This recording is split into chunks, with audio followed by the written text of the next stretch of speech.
Boa tarde a todos, 5 horas e 55 minutos no horário de Brasília. Você vai ver no programa de hoje, segunda-feira, 10 de junho. O Brasil já exportou em junho até a semana passada mais de 30 mil toneladas de carne bovina. O faturamento ultrapassou 121 milhões de dólares no mês. O dado foi divulgado agora à tarde pela Secretaria de Comércio Exterior do Ministério da Economia. Na comparação com a média diária exportada em maio, houve alta de 8% nos embarques.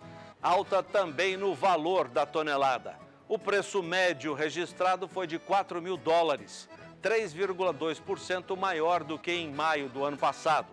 Confira o desempenho do comércio internacional dos produtos agro na primeira semana de junho.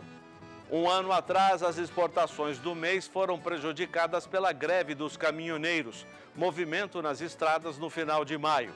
Agora, os números podem cair novamente após a suspensão das vendas de carne bovina para a China. Você vai conferir informações de um acordo que o Brasil está prestes a assinar no setor de lácteos no Mercosul. O mercado do boi gordo abriu a semana do mesmo jeito que terminou a semana passada. Poucos negócios, tentativa da indústria de pagar a menos pela arroba e o pecuarista segurando o gado em casa à espera de melhores preços. Hoje à noite tem Caracu aqui no Canal do Boi. Confira as imagens e as informações do leilão Caracu Reis, realizado pela Central Leilões. Oferta de touros e matrizes da raça multicentenária em terras brasileiras. Estes são alguns dos assuntos do Mais Pecuária que está começando agora.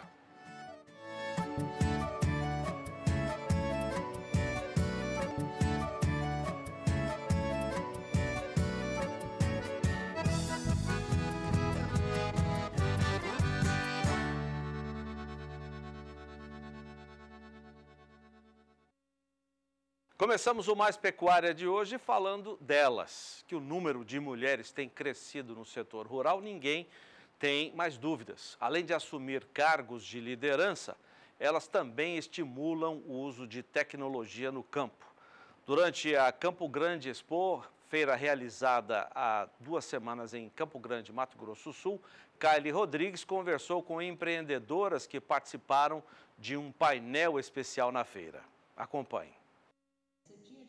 A presença das mulheres no agronegócio foi por muito tempo discreta, mas isso tem mudado. Atualmente, o número cada vez maior de agricultoras, pecuaristas, executivas de empresas, pesquisadoras e empreendedoras tem chamado a atenção.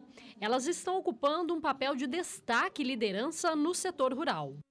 Eu vejo que ao longo dos séculos as mulheres sempre foram poderosas em conhecimento e em ações, mas elas ficaram nos bastidores. E ali ao lado do marido, muitas coisas elas construíram, mas os holofotes sempre foram focados para eles, para os produtores, para os maridos.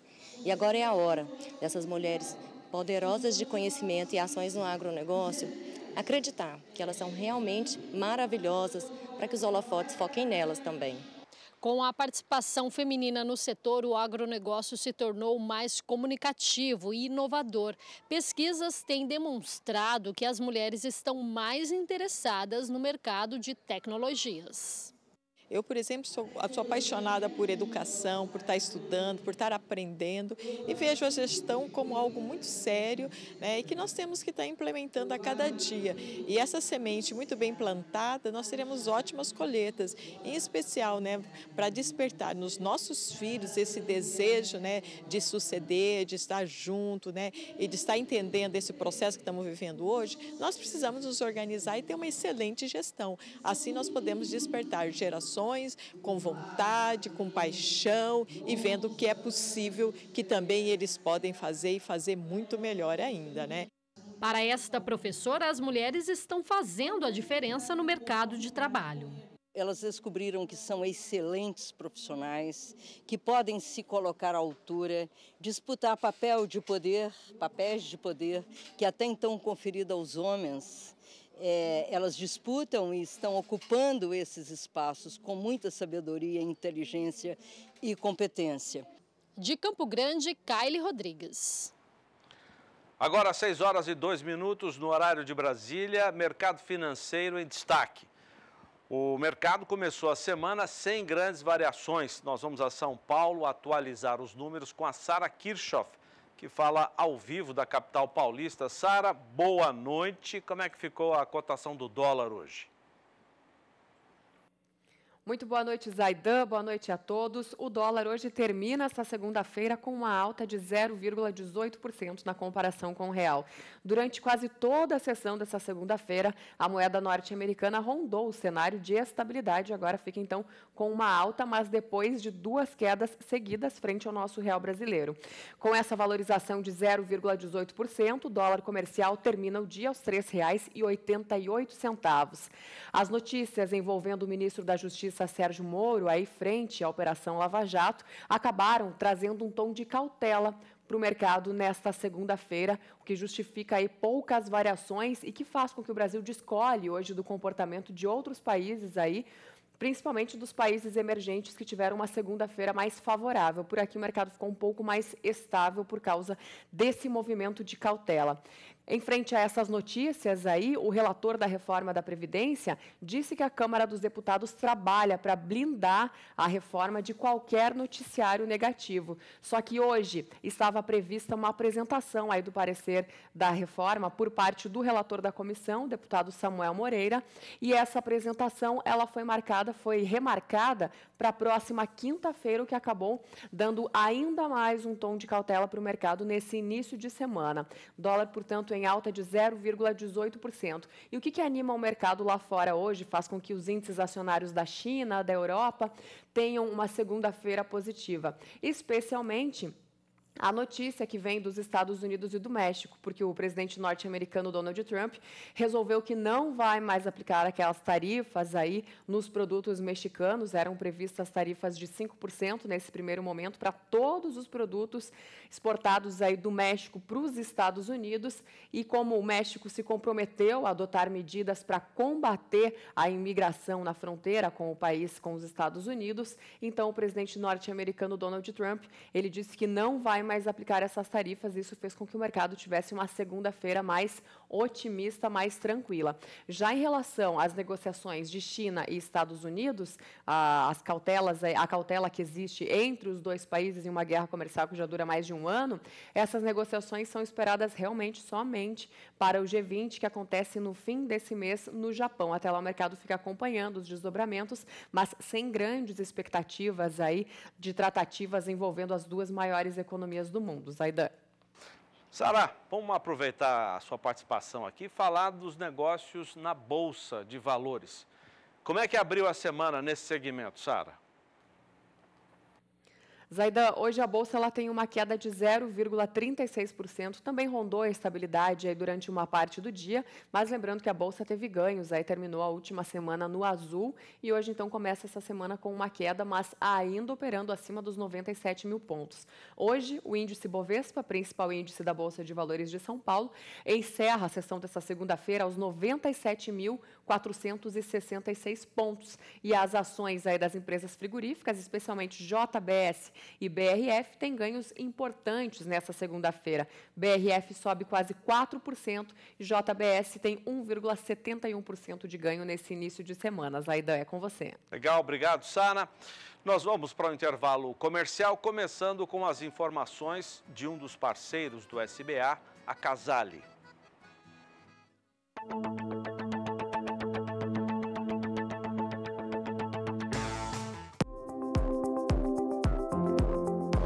A história da Casale começou há 9 anos atrás, com a aquisição da primeira máquina, e hoje nós celebramos e brindamos aí hoje, depois de 9 anos, a aquisição dessa máquina, a terceira máquina que veio para a fazenda, trazendo tecnologia, uma máquina autocarregável.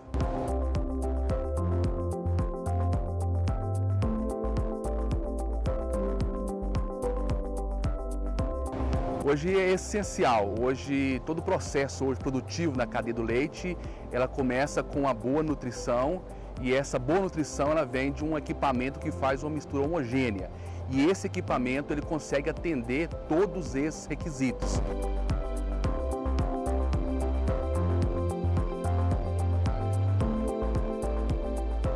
Na prática, ela consegue me oferecer, nessa retirada do volumoso, uma fatia constante, sem abalar a minha estrutura de silagem.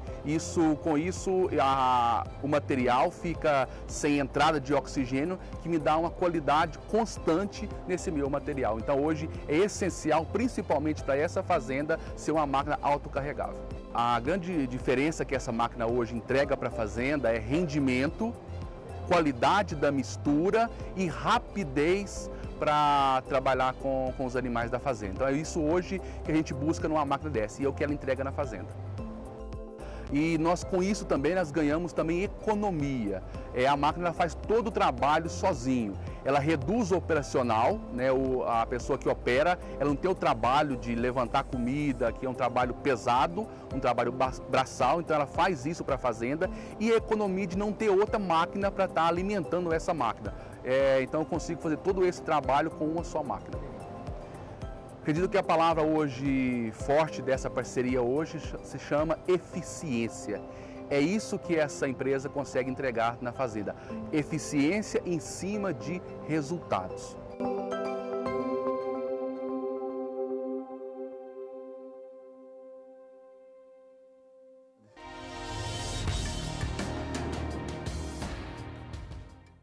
Seis horas e 11 minutos no horário de Brasília. O Mais Pecuária destaca a agenda de leilões da Ricardo Nicolau. Nós vamos agora a Sinop, no norte do Mato Grosso, conversar com o titular da leiloeira, nosso amigo e parceiro Ricardo Nicolau. A leiloeira está nesta semana empenhada na realização do leilão de domingo agora, que você vai ver pelo Agrocanal, Nelore Ono. São muitos eventos, mas o que está em primeiro plano é o Nelore Ono. Vamos saber as informações ao vivo com o Ricardo. Boa noite, Ricardo. Boa noite, Jorge Zaidan. Realmente a agenda nossa aí está repleta de bons eventos. A gente está muito feliz com isso, graças a essa parceria com o SBA, pode ter certeza, Jorge Zaidan. Mas neste domingo a gente vai para Colíder fazer o leilão Nelore Ono na origem. Masahiro Ono é um renomado médico de Colíder, está há mais de 30 anos em Colíder e faz um trabalho na raça Nelore, um trabalho primorável. Ele tem lá todo o acompanhamento da ANCP. O Diego Gil, que é o responsável lá da ANCP aqui na região, que atua junto ao Masahiro Ono, e a Paulinha Ono, a filha do Dr. Ono, é a veterinária responsável pela fazenda. Então tem o Dr. Ono com muita vontade e muito assim, não mede esforços nem recursos para fazer um trabalho sério, competente. A Paula com toda a assessoria técnica e aí a ANCP com o Diego Gil. Não podia ser diferente o resultado, Jorge Zaidan. Olha os reprodutores que serão ofertados neste domingo no terceiro leilão Nelore Ono na origem. E essa na origem, essa chancela a gente criou para quando a gente leva o evento para dentro da fazenda. Então avisar os amigos da região que o leilão não será no Parque de Exposição, o leilão será na Fazenda Santa Inês. A Fazenda Santa Inês, o Dr. Ono é muito próximo ali de Colíder. Para quem vai de Santa Helena para Colíder, entra à direita, ou então quem está de Colíder para Nova Canaã, entra à direita lá na frente, tem as placas indicando o caminho, e lá serão ofertados 60 reprodutores Nelore PO, todos avaliados pela NCP, por sinal muito bem avaliados. Torama pronta, em torno de 30 meses, pronta para o desafio, pronta para o trabalho, com 700 quilos aproximadamente, uma média de CE fantástica. Eu não tenho exatos os números, não foi fechado ainda, mas em torno de 38, 39 de média estão a circunferência escrotal dos reprodutores. Pode colocar para a gente, canal, o lote 100. O lote 100 é um dos destaques do leilão. O lote 100 será ofertado com horário marcado, isso tudo vai estar acontecendo. O lote 101 e 102 são esses individuais que estão passando. Pode deixar passando assim mesmo, canal. E lá no leilão Nelore Ono na origem, vai ser assim, pela manhã a gente vai receber os amigos lá a partir das 8 horas da manhã, com um café da manhã maravilhoso lá com o Dr. Ono, está preparando. Na sequência, nós teremos uma palestra do Daniel Wolff, da Fortuna Nutrição Animal. O Daniel Wolff vai estar falando sobre sucessão familiar, Uma palestra maravilhosa, já tive a oportunidade de vê-la algumas vezes e recomendo para quem está vivendo essa transição, esse momento aí de passar o bastão, importantíssimo, a palestra do Daniel Wolff. O Daniel Wolff tem a Fortuna Nutrição Animal, uma empresa que atua aqui na região norte do Mato Grosso e também na região de Pontes e Lacerda, do seu Mário Wolff, Daniel Wolff, essa família aí que é muito amiga da gente e são assim, muito respeitados no que fazem. Após a palestra do Daniel, em torno de umas 10 horas da manhã, aí tem a vistoria dos animais. Os animais estarão dentro dos currais lá da Fazenda Santa Inês, poderão ser todos vistoriados previamente, tirar dúvida. Essas imagens que vocês estão vendo são imagens feitas há 20 dias atrás, os reprodutores vão estar mais preparados ainda para o evento. E ao meio-dia a gente serve o almoço e 1 hora, impreterivelmente, começa aí o leilão, transmissão do Agrocanal, esse leilão de domingo agora, leilão, terceiro leilão Nelore Ono na Origem. Então estão todos convidados a participar com a gente desse grandioso evento. E aí na semana que vem nós vamos para Matupá. Matupá também é uma cidade aqui na região norte do Mato Grosso, aqui na 163. Matupá está um pouco antes da gente chegar na divisa do Pará, algo em torno de uns 200 quilômetros antes da divisa, um entroncamento com a BR-080 e em Matupá a gente realiza o leilão da Agropecuária Jarinã. Na Jarinã a gente tem um pool de imagens aí também, pode colocar para a gente, para que as pessoas tenham ideia do que será ofertado no leilão da Jarinã no dia 23 de junho, com a transmissão do Agrocanal também. Esses reprodutores que vocês estão vendo, todos são avaliados pelo PMGZ, todos eles com ultrassonografia de carcaça, um trabalho criterioso lá da Liliane Sugizawa e também do Marco Gambale, ele que dá o suporte, a empresa Suporte G, o que dá o suporte lá na Jarinã. E na Jarinã tudo é muito grande, tudo é muito bonito, tudo muito organizado. Os reprodutores, aí está um pouco da integração que eles fazem lá também, os reprodutores estarão no recinto de leilões em Matupá. A Jarinã fica a 190 quilômetros retirada da BR, então ela vai trazer os reprodutores ali para a beira da estrada, para o Parque de Exposição. É bem na beira da estrada, no Matupá, no trevo de Matupá. Os reprodutores estão lá. Esse gado de corte que vocês estão vendo também irão a leilão. Serão 2.500 animais ofertados, todos da marca J, a marca da Jarinã. 2.500 animais de uma única marca. Teremos bezerros, bezerras, novilhas e também animais de cruzamento industrial ofertados pela Jarinã no dia 23. Os animais de corte estarão na fazenda, serão de maneira virtual. Porém, os reprodutores será de maneira presencial, isso em Matupá, no dia 23 de junho. E aí a gente convida todos os amigos para que participem conosco desses dois eventos.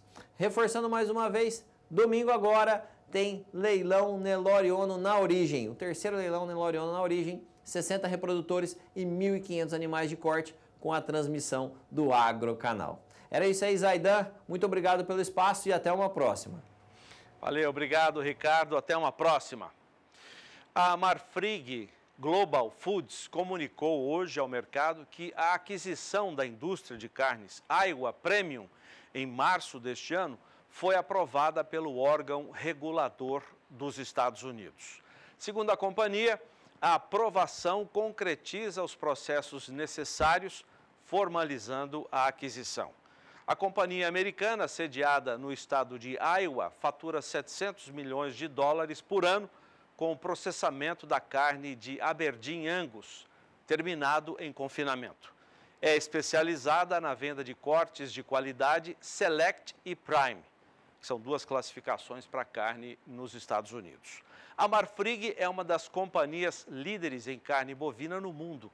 No ano passado, registrou receita líquida de 41 bilhões e 400 milhões. Possui capacidade de abate de bovinos de mais de 34 mil cabeças por dia e de produção de 232 mil toneladas de hambúrgueres por ano em 35 unidades de produção. O valor da transação anunciado em março foi de 150 milhões de dólares. Novas projeções para a economia brasileira foram divulgadas hoje por meio do relatório Focus, o boletim Focus do Banco Central. Vamos saber da Sara.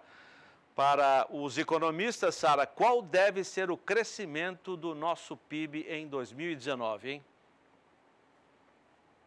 Zaidan, agora os economistas, as 100 instituições financeiras, pelo menos a maior parte delas, acredita que o Produto Interno Bruto brasileiro, a soma de todos os bens e serviços produzidos no país, deverá ser somente de 1% esse ano, contra 1,13% das projeções apresentadas na semana passada. Lá no início do ano, a expectativa era de um PIB de mais de 2,5% para esse ano, agora a gente está falando em 1%, principalmente porque, dessa vez, essa queda aí nas projeções, ela se explica por causa também de uma diminuição na expectativa em relação à produção industrial.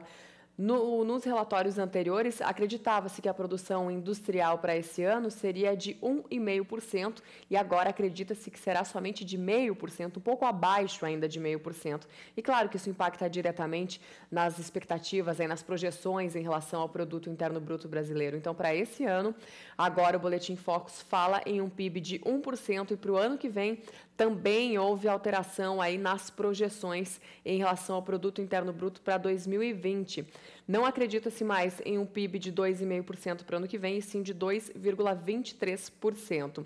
Por causa dessa economia mais enfraquecida, vamos dizer assim, os economistas já estão vendo a taxa básica de juros para o ano que vem, a taxa Selic, abaixo do que se esperava até a semana passada. Antes falava-se em uma Selic em 2020 em 7,25%, agora acredita-se que a taxa básica de juros no ano que vem deverá ficar em 7%, até como uma forma de estimular a economia, estimular o consumo. Já para esse ano, não houve nenhuma alteração, os economistas seguem acreditando em uma Selic em 6,5%, ou seja, em seu menor patamar histórico, embora esteja gente que aposte numa taxa Selic ainda abaixo desse patamar.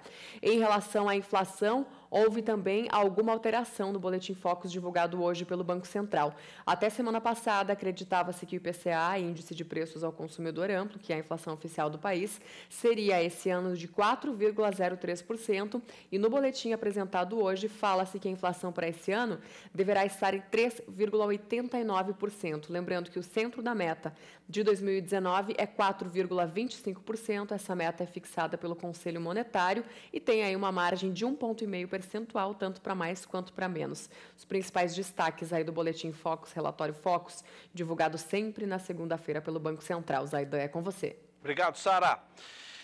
Agora, destaque para o leilão judicial que nós estamos apresentando aqui há alguns dias. A usina Floralco e outros 3.000 hectares de terra localizados em Flórida Paulista, na região noroeste de São Paulo, vão a leilão judicial em segunda praça.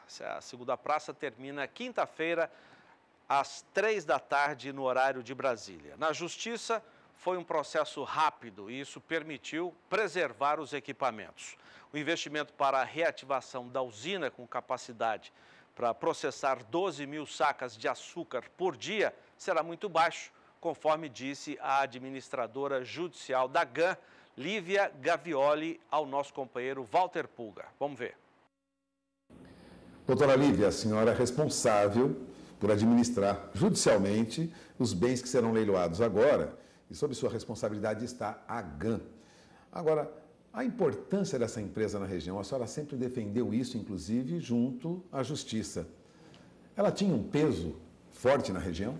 Sim, Pulga. Essa empresa, ela gerava mais de 2.000 empregos, ela era muito importante para a economia local.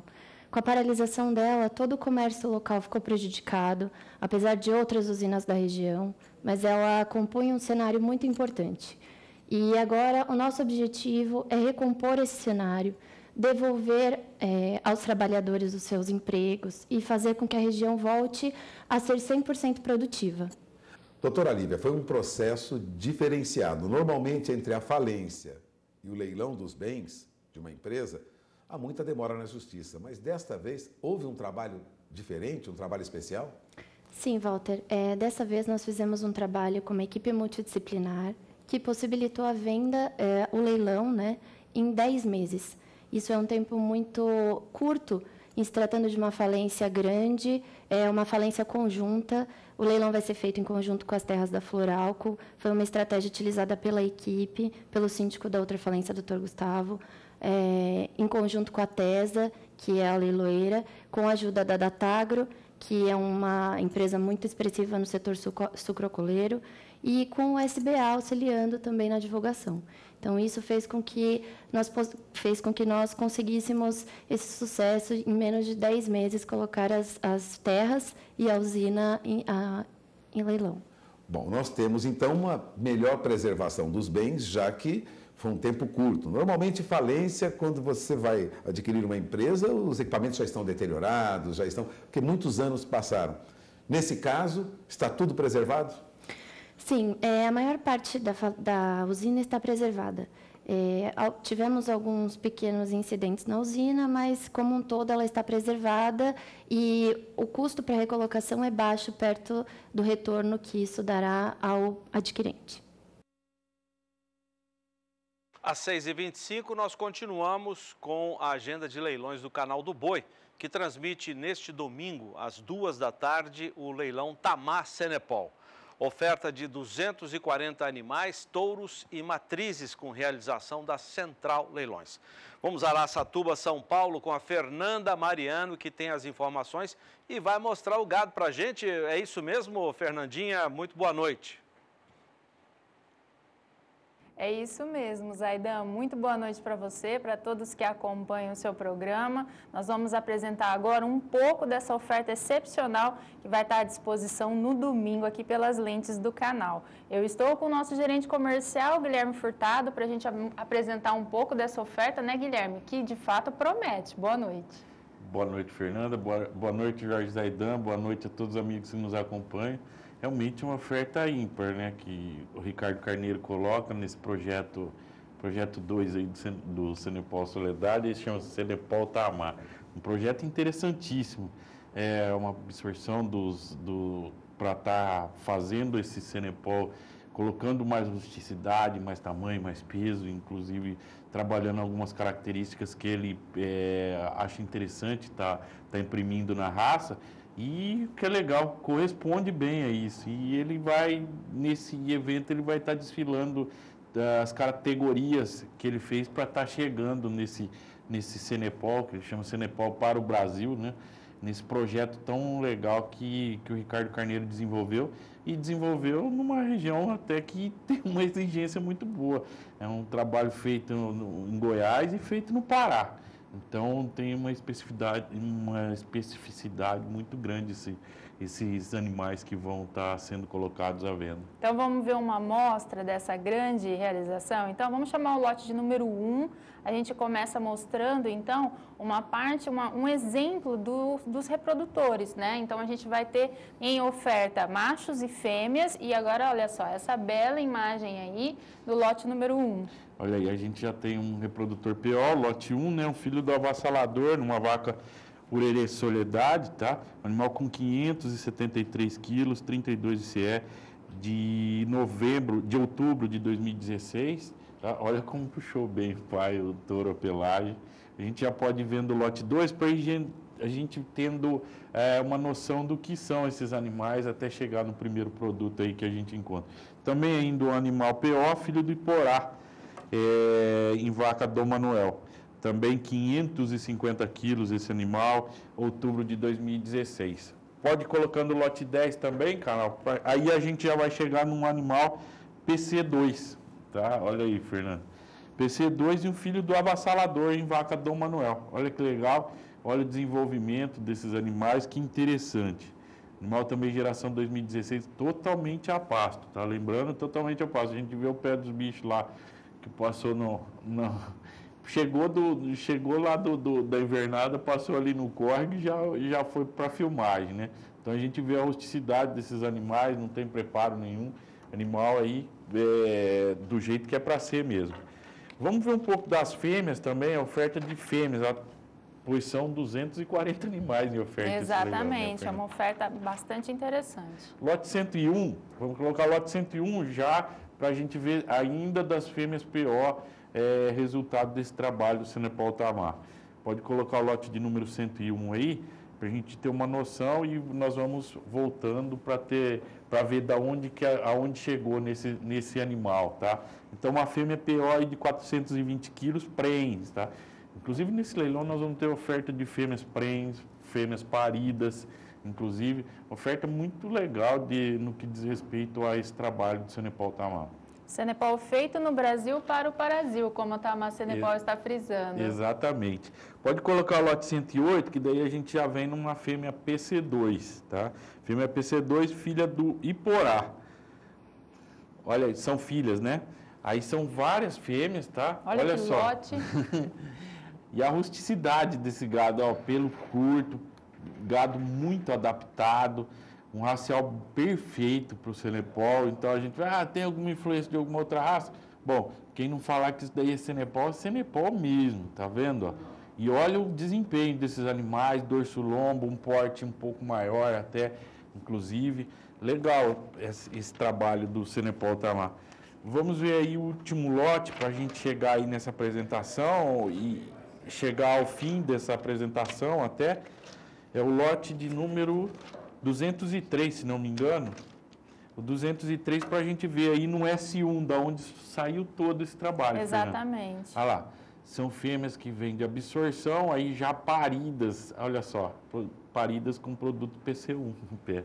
Com certeza a gente consegue ver com todos esses lotes aí um desenvolvimento, na verdade são mais de 20 anos de seleção nesse projeto, Exato. Não é isso? Então eles chegam maduro para fazer essa oferta que de fato vai ser interessantíssima. Não foi um negócio que o Ricardo chegou lá, vamos fazer. Não, são 20 anos fazendo. Então tem consistência para chegar nisso. Tá? Essas S1 não são quaisquer animais, são selecionadas para poder estar chegando, virando matriz para estar produzindo esse produto PCU. Essa semana nós vamos falar muito a respeito desse evento, porque de fato vale os criadores de todo o país prestarem atenção nessa oferta, uma oferta muito importante, né, Guilherme? Mas lembrando que o nosso portal e a nossa equipe está à disposição. Exatamente, só ligar aqui no 18-3608-0999, nossa equipe técnica comercial está à disposição para estar atendendo. Tá? Então, só ligar e a gente vai estar te enviando o catálogo, enviando os vídeos, tá? Para você tirar todas essas dúvidas. Então, está querendo iniciar no Cenepol, mas está querendo iniciar de uma maneira um pouco mais sucinta. Então, vamos começar por aí. Legal porque tem volume com qualidade essa oferta. Muito volume, muita qualidade, todos os detalhes vocês encontram no portal da Central Leilões, centralleilões.com.br. Lá de fato você vai encontrar catálogo completo, vídeos de todos os lotes e se preparar para essa grande realização. Guilherme, mais uma vez, muito obrigada. Eu que agradeço, Fernando. Nós vamos voltar com o Jorge Zaidan, lá direto de Campo Grande, desejando uma excelente noite, mas ainda na noite de hoje, Zaidan, vamos falar de excelentes negócios, não é mesmo? É isso aí, obrigado, Fernanda, Guilherme. Hoje à noite, depois do programa Na Batida do Martelo, tem Caracu aqui no canal do Boi. Você já vê imagens de alguns dos animais, esse é um reprodutor. O leilão de hoje é o virtual Caracu Reis, 8h30 no horário de Brasília, com realização da Central Leilões. Oferta de reprodutores como esse e matrizes da raça Caracu. Já voltamos depois do intervalo. 6h34, nosso destaque agora vem do Mato Grosso. A equipe do Valdir Pacheco esteve na região do Vale do Xingu, fica no nordeste do estado, e acompanhou um dia de campo sobre integração, lavoura e pecuária. Vamos ver. A parceria entre a Embrapa Agro, Silvio Pastoril e Senar MT promove mais um dia de campo. Este foi o 13º da integração Lavoura e Pecuária Floresta no Vale do Xingu. Este foi o primeiro evento nesta propriedade localizada em Serra Nova Dourada, no nordeste de Mato Grosso. A fazenda Planalto do produtor César Tissotti desenvolvia uma pecuária convencional e há 3 anos iniciou a integração Lavoura e Pecuária. A área era pasto, mas assim, permanente, né? E nós fomos abrindo ela para lavoura.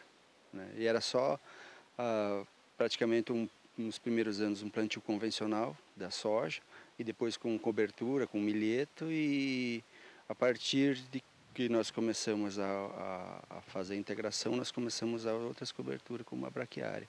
Nós iniciamos primeiramente com uma área pequena de plantio de braquiária, e adquirimos gado para fazer a engorda, né? Uma parte até foi confinada e outra parte a pasto. E estamos agora no 3º ano, começamos com poucos animais para ter uma noção de como fazer, né? E o ano passado já aumentamos, e aumentamos a área de braquiária também. E esse ano já estamos com um volume maior de gado e um volume também, uma área maior. E temos, visto que o principal benefício para mim, que sou lavoureiro, é a questão da braquiária e a cobertura e o que ela tem feito no solo, protegendo o solo contra a erosão, plantio direto, né? Esses benefícios também têm me dado bastante retorno. Aqui na Fazenda Planalto, dos 2.300 hectares, 1.250 hectares, o produtor planta soja, com o objetivo de fazer o boi safrinha com diversas forrageiras. Orlando Júnior, analista da Embrapa, destaca a importância das análises de solos e plantas no sistema Integração Lavoura e Pecuária. Dentro dessas várias variedades que a gente usa no sistema de produção, a gente deve atentar justamente pelo manejo, a facilidade de manejo de cada variedade dessa. Materiais de alta produção, requer manejo mais adequado, em diminuir o tamanho dos piquetes para que tenha um pastejo uniforme. Áreas maiores a gente consegue ter um pouco mais livres, mais livres, áreas mais extensas, mas não que não mereça mais atenção também na área de manejo.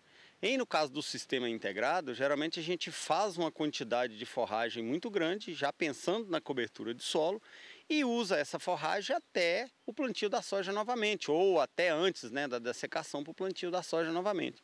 Então, muitas vezes a gente produz uma quantidade muito grande, no caso aqui nessa propriedade braquiária rusiense, e não utiliza o animal não utiliza desse material como um todo, sobrando uma grande quantidade de matéria orgânica para a soja, no caso aí no sistema de produção de soja. Para o pesquisador da Embrapa, Dr. Flávio Vlurk, esta região do Xingu é desafiadora para a implantação do sistema. Mas é uma região que a integração lavoura e pecuária se encaixa como uma luva, Por quê? Nós estamos falando de uma região com áreas que têm relevos declivosos, relevos acidentados, áreas com textura de solo muito arenosas, às vezes até meio pedregoso em algumas situações, áreas com problemas de lençol freático alto, encharcamento. Resumindo, áreas onde a lavoura não consegue, a lavoura em grande escala, a lavoura em escala comercial, a lavoura que usa essas máquinas grandes não consegue entrar, não consegue produzir. Então é importante, é obrigatória a presença da pecuária, se o produtor quiser otimizar toda a sua fazenda. Então, quem é produtor nessa região, sempre vai ter uma área com pecuária permanente e pode ter uma área com lavoura.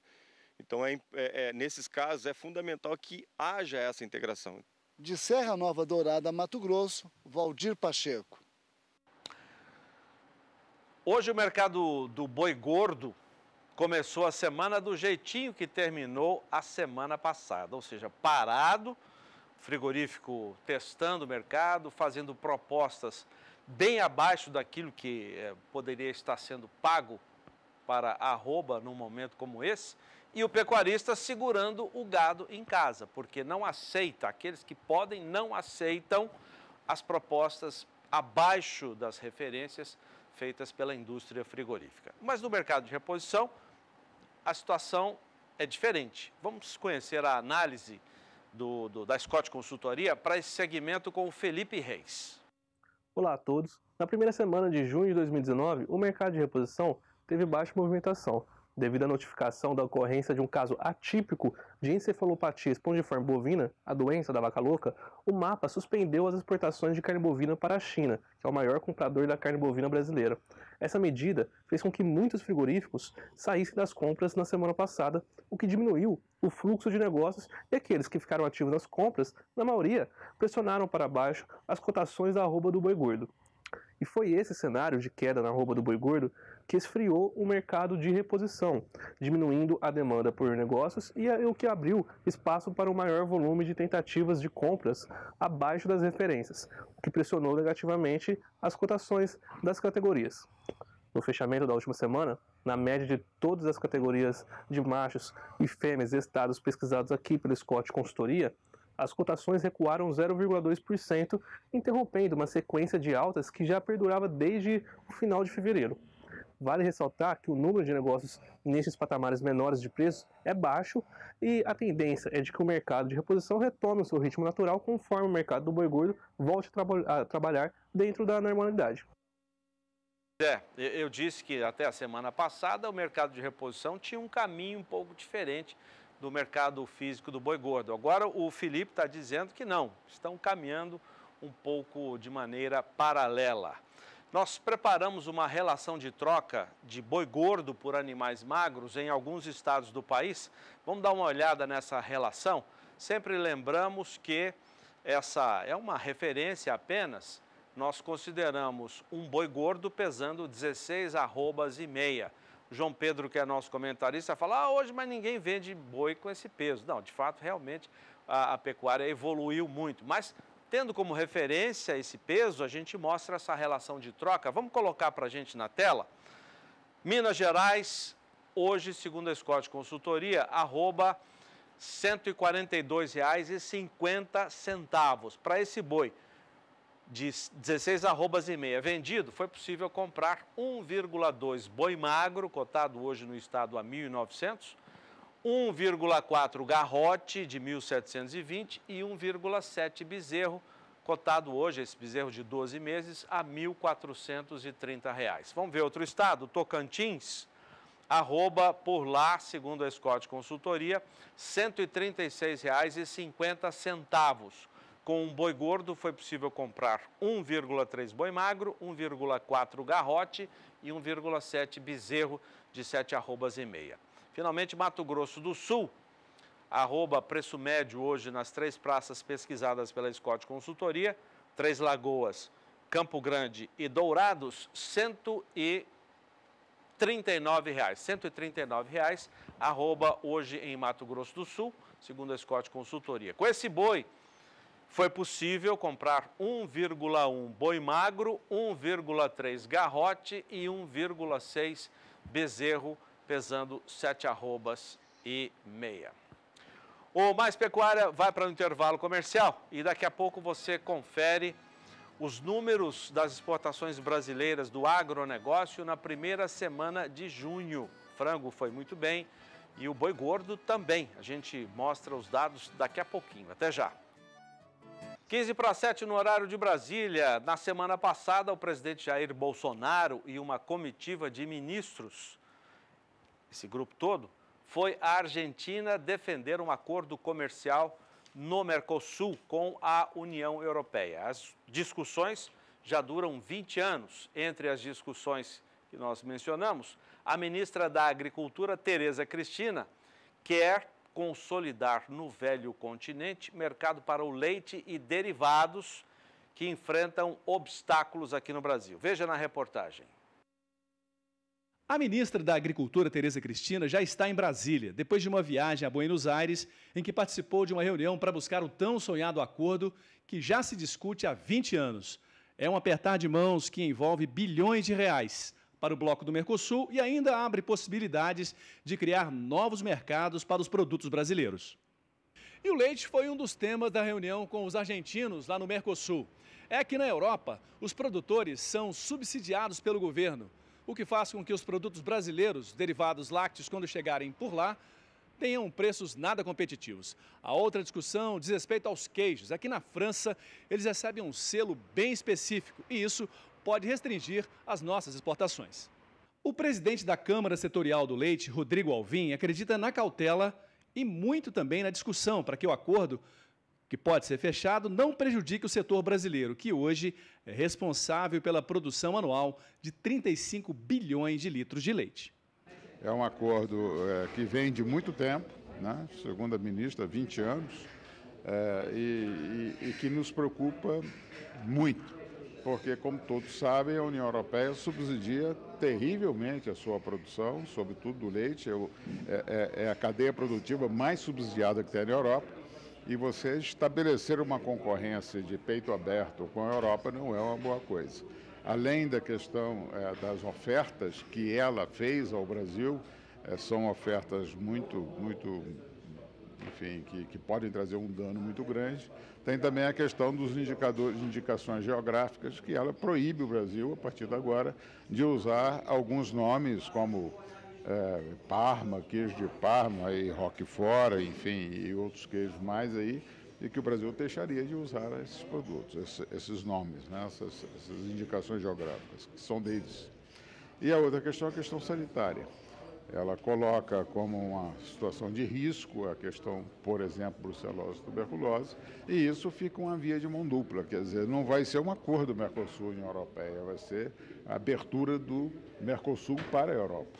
Então, essa questão nos preocupa muito, tem que ser revista, tem que ser melhor avaliada e tem que ter algum cuidado, senão pode trazer efeitos danosos à cadeia produtiva.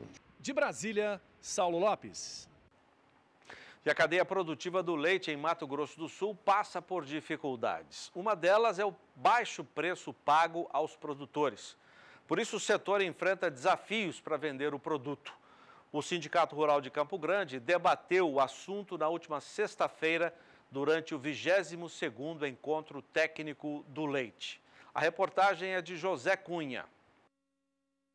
Com o objetivo de discutir os gargalos da cadeia produtiva do leite e as formas de retomar o crescimento na produção da proteína, o 22º Encontro Técnico do Leite reuniu em Campo Grande produtores, representantes da indústria e entidades ligadas ao setor, para debater os desafios da comercialização e os novos rumos da atividade. Porque o produtor de leite, normalmente, ele não vende o seu produto, ele entrega o seu produto. Por exemplo, no mês de maio, entregou do dia 1º ao 31.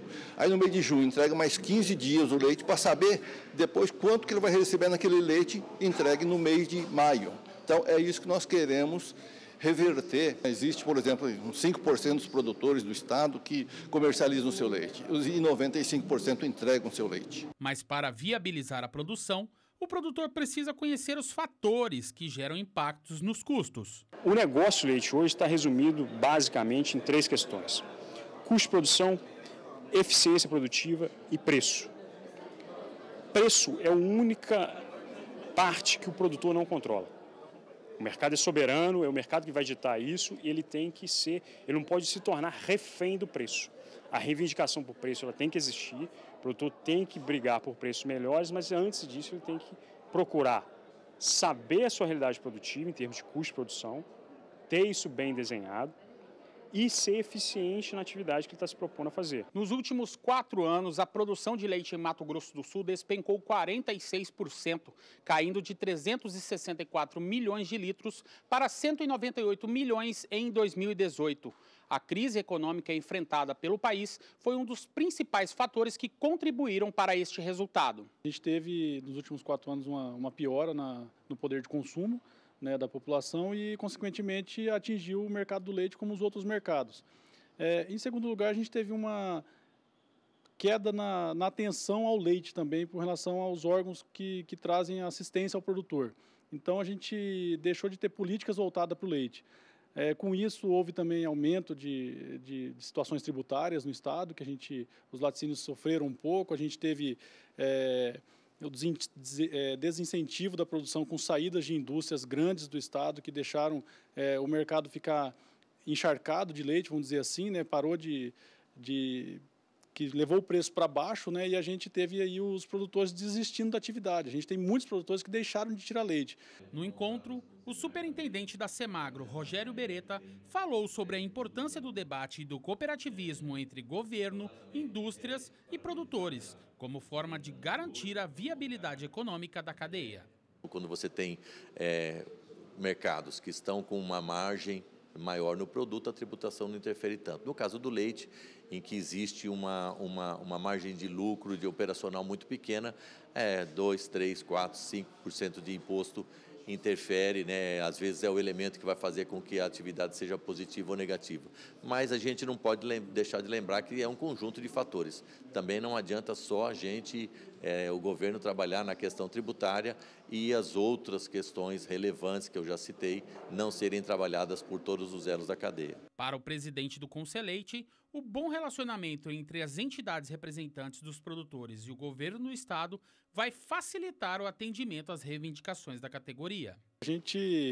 Eu como presidente do Conselheite, né, que é um conselho paritário entre indústrias e produtores, juntamente também com a Câmara Setorial, ali que junta todas as entidades, a gente tem tido um bom diálogo com este governo. O Beretta tem atendido a gente, o pessoal ali da Semagro tem atendido muito bem a gente, o Orlando, o Marivaldo tem dado bastante apoio à cadeia e eu acredito que o governador vai olhar com mais carinho para a cadeia do leite daqui para frente, porque nós estamos mostrando uma realidade que não está muito bonita, né?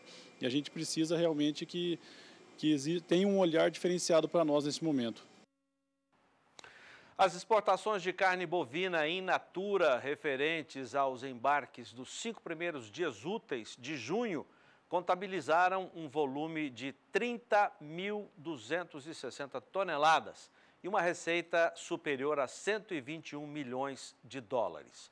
A média diária registrada na semana passada ficou em 6 mil toneladas, uma alta de 8% em relação à média do mês anterior e alta de 133% na comparação com o desempenho do mesmo período em 2018. O preço médio registrado por tonelada ficou em 4 mil dólares, arredondando, uma alta de 3% na comparação com o preço da tonelada de maio agora, mas queda de 4% na comparação com esse mesmo valor da tonelada em junho do ano passado. Vamos lembrar que as exportações de junho de 2018 foram prejudicadas pela greve dos caminhoneiros, o movimento nas estradas no final de maio. Um ano depois, agora, poderá haver uma queda após a suspensão das exportações de carne bovina para a China. Vamos conferir o desempenho das exportações dos produtos agro na semana passada, dados divulgados agora à tarde pela Secretaria de Comércio Exterior. Vamos começar com a soja. A média diária embarcada ficou em 447 mil toneladas. Deixa eu passar para o João Pedro aqui, porque o João tem essa informação aqui mais precisa. João, tudo bem? Tudo bem. Exportação de soja. Continua bem, nós estamos com mais de 40 milhões de toneladas exportadas, acumulado até maio. Nesse ritmo, podemos chegar a 9 milhões de toneladas em mês de junho. Você tem uma impasse ainda a respeito da guerra entre Estados Unidos e China. O preço em Chicago deu uma recuada nos últimos dias em função da melhora climática deles, ou pelo menos a expectativa de avançar o plantio da soja nos Estados Unidos. Porém, o mercado continua exportando bem. Você tem uma programação boa de navios ainda para o mês de junho e a média até agora foi boa. E isso pode chegar próximo a 9 milhões de toneladas agora em junho. Vamos ver os números do milho. Na primeira semana do mês de junho, tivemos 5 dias úteis. A média por dia, 21 mil toneladas, no acumulado quase 110 mil toneladas. O milho agora, daqui para frente, vai começar a aumentar, porque começou a se colher milho no Centro-Oeste, principalmente em Mato Grosso, já começa a avançar a colheita no Mato Grosso. Então, há uma expectativa que esse milho daqui para frente deslanche. Eles têm a alternativa de jogar esse milho via fluvial, levar até Itacoatiara, ou levar até Miritituba, no Pará, ou Humaitá. Eles levam de caminhão até lá, passam para as barcaças e, com isso, vão até um porto, um local de transbordo para exportação. Nosso milho é muito bom, a qualidade do milho é muito boa.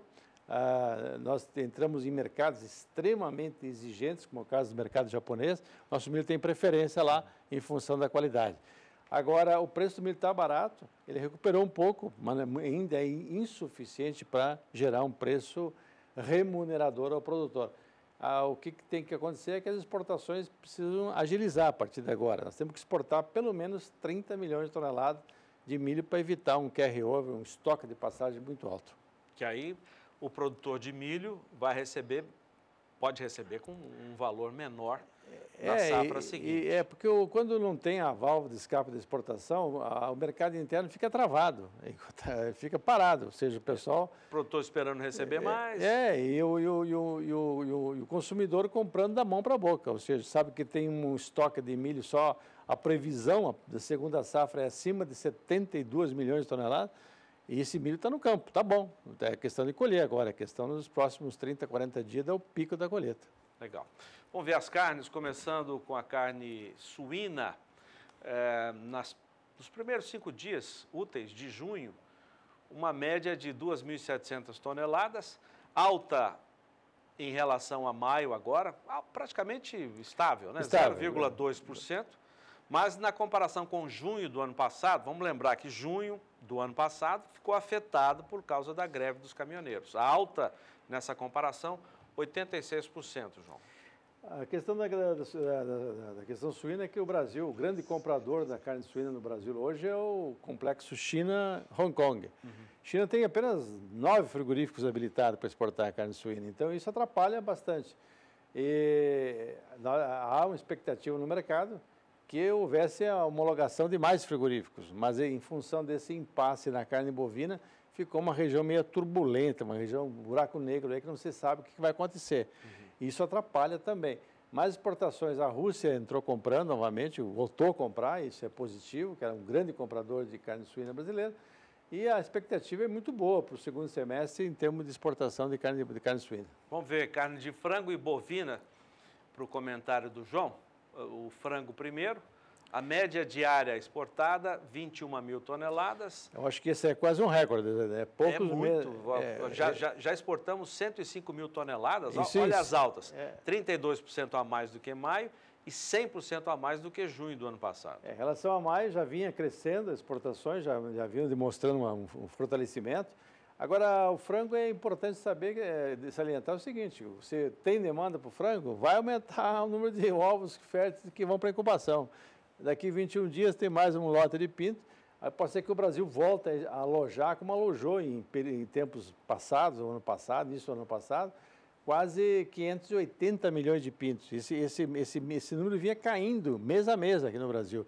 Nós estávamos chegando a 520 milhões de pintos alojados.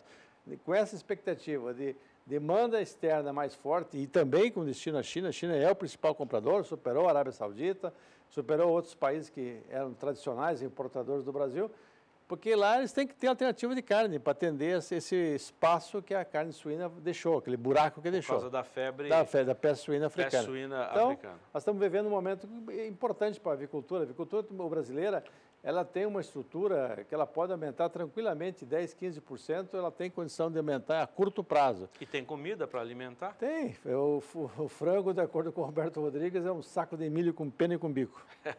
Carne bovina agora, mais de 6 mil toneladas a média diária embarcada.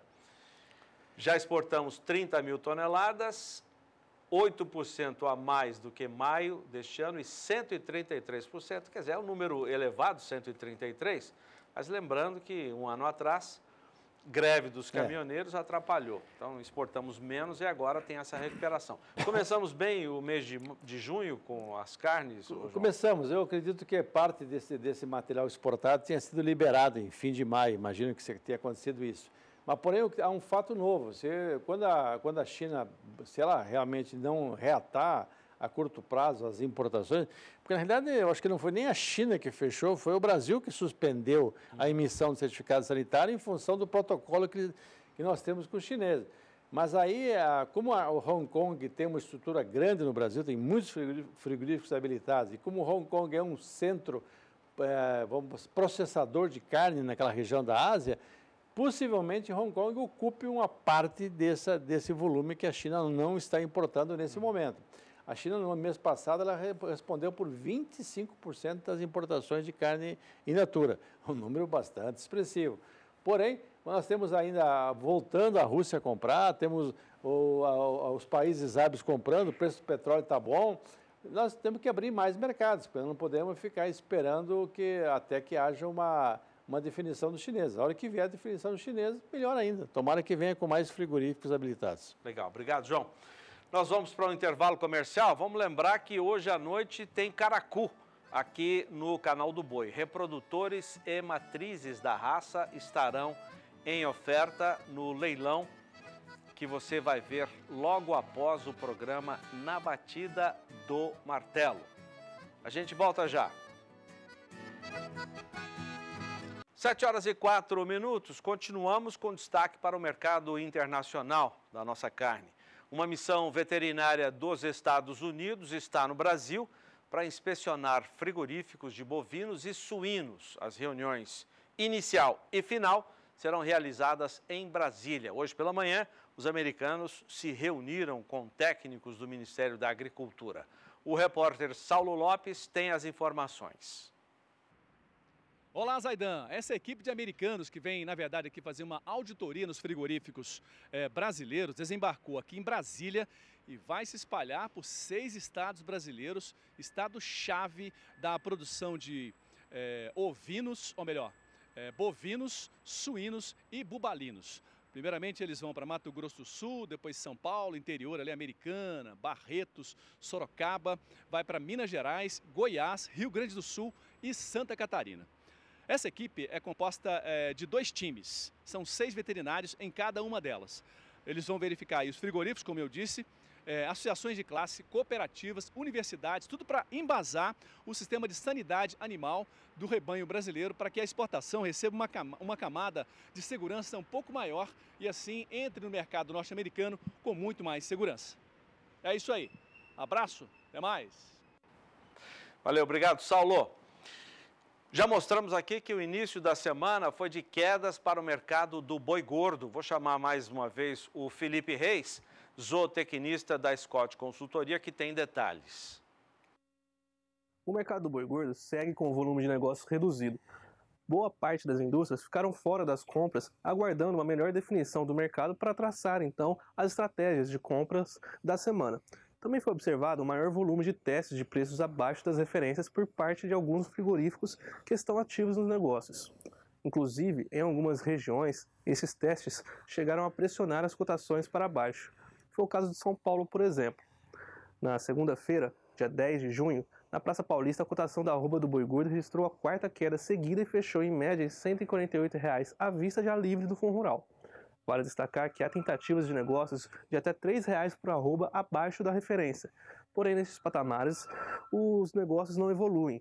Por outro lado, no Rio Grande do Sul, o cenário é o oposto ao restante do país.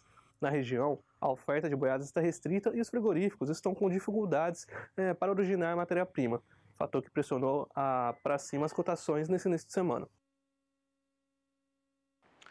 Depois do intervalo comercial, você confere a cotação de preços do boi gordo desta segunda-feira. Até já. 6h08, voltamos com a cotação de preços do boi gordo.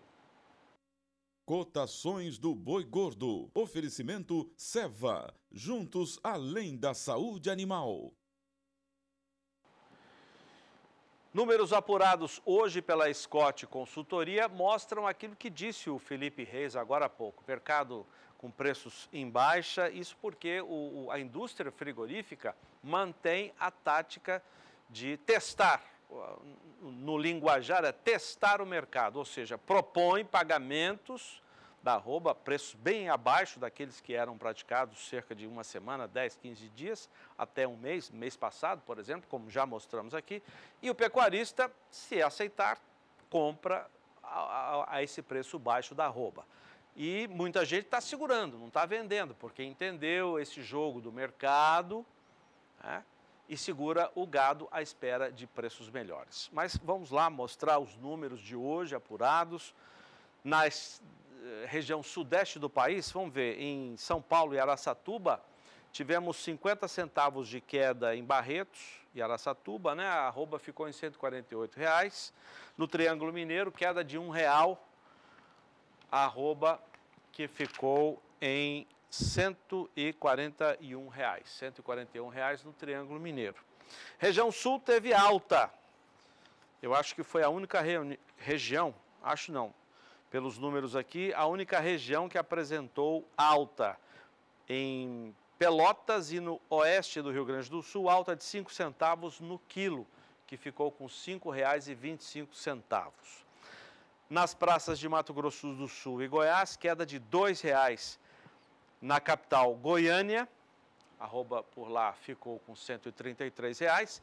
E em Dourados, no Mato Grosso do Sul, R$ 2,00 de queda, ficou em R$ 139,00. Nas praças de Mato Grosso, queda de R$1 no sudeste do estado, cotação caiu para R$ 135. Na região nordeste não tivemos alteração nos preços, são preços mínimos, esse à vista, livres de fundo rural. E na região norte do país, queda de R$1 na região norte do Tocantins, que ficou com a cotação em R$ 135. Vamos dar um tempo com o boi gordo, daqui a pouco a gente fala do indicador de preços do CPEA desta segunda-feira, para falar dos indicadores também do CPEA para milho, suíno e frango. Quem tem os números é a Sara, que está em São Paulo. Sara. Zaidan, mais um dia de queda aí para o preço do milho no mercado físico brasileiro. A quarta desvalorização seguida, conforme o indicador Exalc-CPEA aponta para Campinas e região interior de São Paulo. E hoje a queda é acentuada, é acima de 1%, de 1,29%. E com isso, a saca em Campinas aparece hoje em R$ 36,71. Quarta queda seguida, como eu falei, e um acumulado de quase 5% de desvalorização aí ao longo do mês de junho, que agora começa a se encaminhar aí para a segunda quinzena. Os consultores do Centro de Estudos Avançados em Economia Aplicada, o CEPELES, destacam que a demanda está enfraquecendo e, com isso, os preços recuam para o milho no mercado físico brasileiro. Eles dizem que os compradores se mostram abastecidos nesse momento e, por isso, acabam postergando aí novos negócios à espera da entrada efetiva do milho da segunda safra. Já por outro lado, do lado da oferta, o avanço da colheita nas principais regiões produtoras está elevando a disponibilidade interna e pressionando as cotações. Mas alguns vendedores, no entanto, ainda conforme o CPEA, estão esperando maior definição sobre a safra norte-americana diante de um atraso do semeio nos Estados Unidos, né? O semeio mais atrasado aí de toda a história norte-americana, e isso pode impactar os preços positivamente, né? Pode ajudar a segurar as cotações por aqui. Mas nesse momento o cenário é de queda no dia, queda no acumulado do mês para o mercado do milho, no indicador Exalc-CPEA. Já o indicador da Bolsa Brasileira de Mercadorias, aqui da BBM, mostra hoje uma alta de 3,23% no preço do milho em Patos de Minas, Minas Gerais. Com essa valorização acima dos 3% no dia, hoje a saca de milho em Patos de Minas aparece no patamar dos R$ 32. Do mercado do milho, Zaidan, já vamos passar para o suíno. Hoje, o quilo do suíno vivo no estado de Santa Catarina está em R$ 4,18. Suíno que vem em alta aí no acumulado do mês de junho, se descolando do comportamento do frango, que tem queda no acumulado do mês. Hoje, o quilo do frango congelado aqui no estado de São Paulo está no patamar de R$ 4,72. Conforme o indicador Exalc-CPEA também, uma alta de 0,64% no dia, mas uma queda acima de 1,5% no mês de junho. É com vocês, Aidan. Obrigado, Sara. 14 unidades da Embrapa já confirmaram presença no Tecnofan. Tecnofan é o encontro de tecnologias para a agricultura familiar. Só que esse evento vai acontecer em 2020, no ano que vem, portanto. 14 unidades já confirmaram presença nesse evento que é realizado pela Embrapa Agropecuária Oeste. Será de 17 a 19 de abril do ano que vem. Os visitantes vão poder acompanhar as principais tecnologias voltadas principalmente para a agricultura familiar. A Kylie Rodrigues conversou com um pesquisador da Embrapa com mais informações desse evento.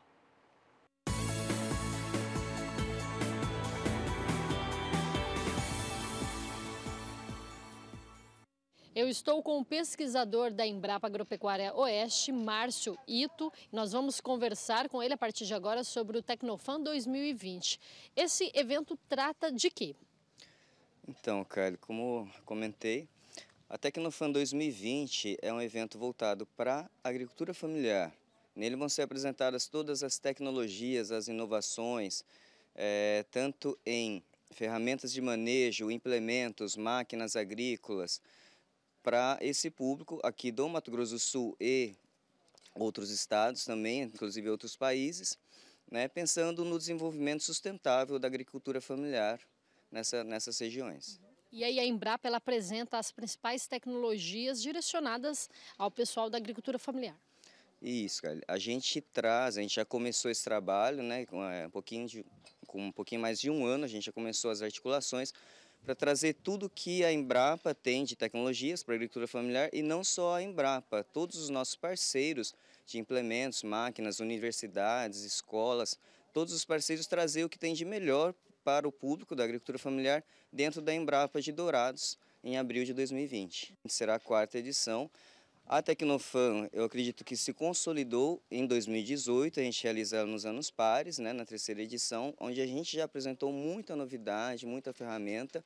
A gente teve um público em 2018 na faixa de um pouco mais de 1.000 pessoas por dia, e para 2020 a gente está estimando na faixa de 1.500 pessoas por dia de evento, totalizando 4.500 pessoas. Hoje em dia falamos muito em tecnologias aplicadas no campo, acaba sendo uma oportunidade. Com certeza, é a oportunidade de você estar indo lá, conhecendo, levando essa informação, né? Essa tecnologia que eu chamo que seria o saber, né? Que tem uma diferença entre o saber e a sabedoria, né? Então, o saber você vai estar tendo lá, a informação, o conhecimento que deve ser sempre compartilhado com todas as pessoas. E vai caber a cada um de nós levar esse saber para dentro da nossa propriedade e ter a sabedoria de aplicar aquilo para a melhoria do seu sistema de produção. Muito obrigada, pesquisador, pelas suas informações. De Campo Grande, Kylie Rodrigues. Pois é, evento que vai ser realizado somente em abril do ano que vem, mas isso é importante que as caravanas já possam ser organizadas já a partir de agora. Tem muita gente que atua na agricultura familiar e tem condição de se organizar, fazer caravanas e participar do evento o ano que vem. Vale a pena, pode fazer a diferença nos sistemas de produção, com as tecnologias, com a consultoria, porque na verdade vai ser um momento de consultoria dos pesquisadores da Embrapa com gente que atua no segmento da agricultura familiar. O Valdir Pacheco traz mais informações para a gente, vamos conferir. A fazenda Eldorado do produtor Lorival, localizada em Nova Canaã do Norte, investe no cruzamento industrial da raça bovina espanhola Rúbia Galega, com matrizes Nelore, e toda a produção é destinada a um grupo varejista de alimentos mais saudáveis. A raça espanhola é originária da região da Galícia, que fica no noroeste da Espanha. A raça Rúbia Galega surgiu há mais de 3.500 anos. Conhecida pela pigmentação de sua pelagem e por menos percentuais de gordura, produz carne com 58% menos gorduras saturadas e 36% menos gorduras totais, além de 30% menos calorias e 33% a mais de proteína. A nossa equipe acompanhou a visita da diretora da Aliança da Terra, que é uma ONG criada por um produtor rural, formada por produtores rurais, que auxiliam outros produtores a produzirem com sustentabilidade. E o que a gente quer com essa carne, de ter uma proteína saudável, a gente está vendo aí, né, um animal que ou está a pasto ou está em confinamento com um alimento completamente natural, além de todo o cuidado que tem com a questão ambiental, né? Então, acho que a sustentabilidade, ela é muito mais do que só o meio ambiente, né? Então, a gente tem a saúde das pessoas em primeiro lugar, o meio ambiente, com certeza, também, e o cuidado com as pessoas que trabalham na propriedade, né? Então, esse é o conjunto completo que a gente está abordando dentro desse programa com o Rúbia Galega. Mato Grosso tem a estação de chuva bem definida e daqui para frente a chuva começa a diminuir. Os produtores aproveitam esse momento na colheita do milho para fazer a silagem do milho. Sim, como volumoso eu costumo usar a silagem de milho, que eu acho muito nutritivo. E uso para todo o confinamento, que eu começo agora nesse mês de março e vou confinando até novembro. Além de usar esse alimento para confinamento, também ela serve no forte da seca para alimentar vacas, principalmente vacas primíparas, e que isso me faz com que eu tenha um índice melhor de fertilidade de prenhez também. Da nutrição animal, a gente costuma dizer que existem 3 dietas. Uma que a gente formula, outra que se é misturada num vagão, padrão de mistura e tudo, e a terceira dieta que o animal consome no coxo. E esse momento que a gente está hoje, a confecção da silagem tem impacto nessas três dietas, nesses 3 pontos. Então, um alinhamento da equipe nesse momento pode determinar todo o sucesso do confinamento das próximas fases. O produtor Lorival fala do projeto Rúbia Galega, que viabilizou sua atividade. Bom, é um projeto que veio somar bastante na nossa pecuária, uma parceria que ela deu uma rentabilidade melhor e viabilizou bastante a nossa pecuária em questão financeira. É uma raça que ela converte bem, o que você dá ela responde em carne. Para isso a gente faz um abate entre 14 meses e 22 meses de idade, então um abate bem jovem. E com esse trato que a gente dá, né, de alimentação, é uma alimentação que pode dizer que é uma carne muito saudável, né, bem nutritiva e é um boi orgânico, que só come produto natural. De Nova Canaã do Norte, em Mato Grosso, Valdir Pacheco. 7 horas e 21 minutos, daqui a pouco, a partir de 8h30, no horário de Brasília, você confere Caracu, aqui no Canal do Boi. Oferta de touros e matrizes da raça. É o leilão virtual Caracu Reis, com realização da Central Leilões. Vamos a Araçatuba, sede da Central, com o nosso companheiro Lourenço Campo. Lourenço, muito boa noite, seja bem-vindo, prazer te receber aqui. Vamos mostrar esse gado pra gente de hoje à noite aí, vamos fazer um aperitivo. Vamos lá, Jorge Zaidan, muito boa noite, prazer estar falando com você, para todos os seus telespectadores. Ô Zaidan, hoje nós teremos uma oferta de 60 touros e 40 matrizes da raça Caracu, oriundos dos plantéis de Pedro Evilásio Reis, Pedro Flávio Reis e Antônio Evilásio Reis, dois grandes criadores, dos mais importantes selecionadores da raça e que capricharam muito na oferta, viu? Ô Fábio, roda a imagem de alguns lotes aí para a gente, poder apresentar aqui para os nossos clientes. Se puder rodar a imagem do lote número 2, é um touro muito especial que vem à venda hoje. A família Reis tem uma história muito bonita, uma história muito forte ligada à raça Caracu. São criadores realmente que trabalham e desenvolveram essa raça e que têm levado essa genética para todo o Brasil. E na noite de hoje eles apartaram animais de excelente qualidade, tá? Lembrando que nós vamos fazer o leilão, o Zaidan e nossos telespectadores, a partir das 20 horas e 30 minutos, nós vamos fazer o nosso leilão em 30 parcelas, condição mais usual de venda de genética hoje, 5 parcelas duplas e mais 20 parcelas individuais. E a condição de frete é uma coisa que chama atenção. Esses animais estão em Palmas, no interior do Paraná. Portanto, frete free para qualquer quantidade comprando no estado do Paraná, ok? E depois nós temos duas rotas de frete, saindo de Palmas, indo até Goiânia, passando por Porto União, Ponta Grossa, Santo Antônio da Platina, Marília, Ourinhos, Marília, Rio Preto, Frutal, Itumbiara, Morrinhos e Goiânia.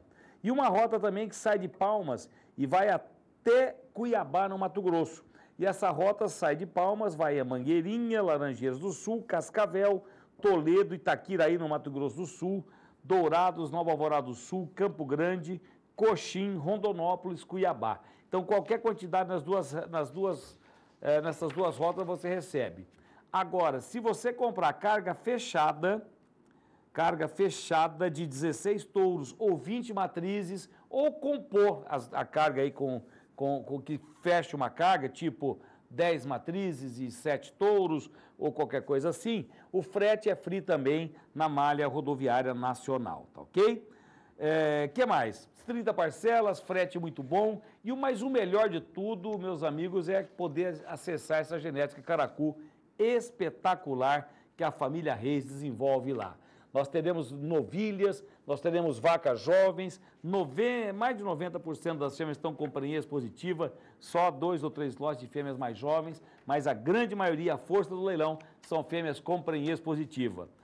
A raça Caracu, Zaidan, não sei se você sabe, os nossos telespectadores com certeza não, mas é uma das raças que mais o nosso telefone é acionado aqui nos leilões de Caracu. É impressionante a demanda que tem, como os criadores do Brasil inteiro gostam dessa raça e realmente farão questão de participar.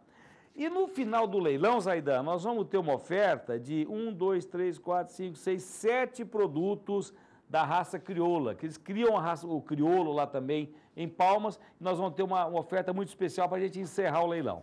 Então serão 50 lotes, olha que beleza, cavalo turdilho aí que nós vamos apresentando para vocês, tá? Então serão 50 lotes de na noite de hoje, sendo 43 lotes da raça Caracu e 7 lotes com essa raça espetacular que é o cavalo crioulo, tá bom? Zaidan, era isso. Muito obrigado pelo espaço, o recado foi dado. Daqui a pouco a gente volta já em definitivo para a venda desses animais, tá ok? Ô Lourenço, você falou da raça Caracu, realmente ela tem uma participação no Brasil mais do que centenária, né? Muito mais do que isso, um dos primeiros bovinos criados com critérios aqui no Brasil foi o Caracu, né? Hoje, como é que, Lourenço, os produtores que investem em matrizes e reprodutores, como é que utilizam essa genética? Fazendo o gado PO, fazendo o cruzamento? Qual é a orientação, hein, Lourenço? O Zaidan, aqui é o seguinte, basicamente a venda desses touros é para programa de cruzamento industrial, tá? O Caracu é uma raça adaptada, você falou muito bem, Zaidan, e a raça adaptada mais antiga do Brasil, né? O Caracu, a história da raça Caracu no Brasil confunde-se com a história da nossa pecuária, com a história do nosso país. E os criadores se utilizam dessa ferramenta, se utilizam do Caracu para os seus programas de cruzamento industrial, tá? Ele entra muito bem, estão usando demais o Caracu, Zaidan, é na fêmea F1 Angus, tá? Que se disseminou uma extraordinária rede de inseminação de Angus aí em todo o Brasil, e o Caracu entra ali num projeto para um cruzamento terminal extraordinário, tá? E essas matrizes são matrizes para fazer base de gado puro. A verdade é a seguinte, Zaidan, os criadores de Caracu não conseguem atender a demanda do mercado, tanto é que é coisa mais difícil a gente conseguir fazer um leilão com a oferta que nós temos hoje, tá? Isso foi de uma conversa nossa, junto com a nossa parceira Rural Business, com esses criadores lá de Palmas, pedimos para eles segurar os animais, para reter os animais, para eles poderem participar e ter o leilão, porque a demanda é muito grande e não consegue atender. E para quem quiser montar um plantel, iniciar um plantel, é uma oferta de matrizes extraordinárias e teremos touro de repasse de gado puro hoje aqui também, Zaidan, já para ir um pacote completo para esse criador, tá? Valeu, Lourenço, sucesso para você e toda a sua equipe e os promotores também, lógico, dessa raça Caracu aqui criada no Brasil desde praticamente o início do nosso país, né? Então hoje à noite, logo após o programa Na Batida do Martelo. Para a gente fechar esta edição, vamos voltar a São Paulo com a Sara, que tem os números dos indicadores de boi e de bezerro do CPEA. Sara. Zaidan, bezerro apresenta uma alta hoje, assim como também o preço do boi gordo, que tem uma reação agora nesse início de semana. A alta para o boi gordo, a arroba do boi gordo aqui no estado de São Paulo, é de 0,86%. E de acordo com o CPEA, a arroba é negociada hoje em R$ 146,10, diminuindo um pouco da queda no acumulado do mês, que agora está em 4,60%. Hoje, inclusive, a Agrifato Consultoria fala que a arroba do boi gordo pode passar por correções, por um movimento de alta no curtíssimo prazo, depois das quedas recentes, né? O preço da arroba, então, pode reagir no mercado físico brasileiro. Começa já a semana também em alta. Em alta também, como eu disse, o preço do bezerro, que avança 0,25% nessa segunda-feira para R$ 1.290,15 aí em Mato Grosso do Sul. Devolvendo o sinal para vocês, Zaidan. Até amanhã. Valeu, Sara. Obrigado. Até amanhã. O Mais Pecuária termina aqui. Muito obrigado pela sua audiência. Você fica agora com a agenda oficial de leilões do SBA, com o Éder Campos em Na Batida do Martelo. A gente se vê amanhã, 5 para 6, no horário de Brasília. Até lá.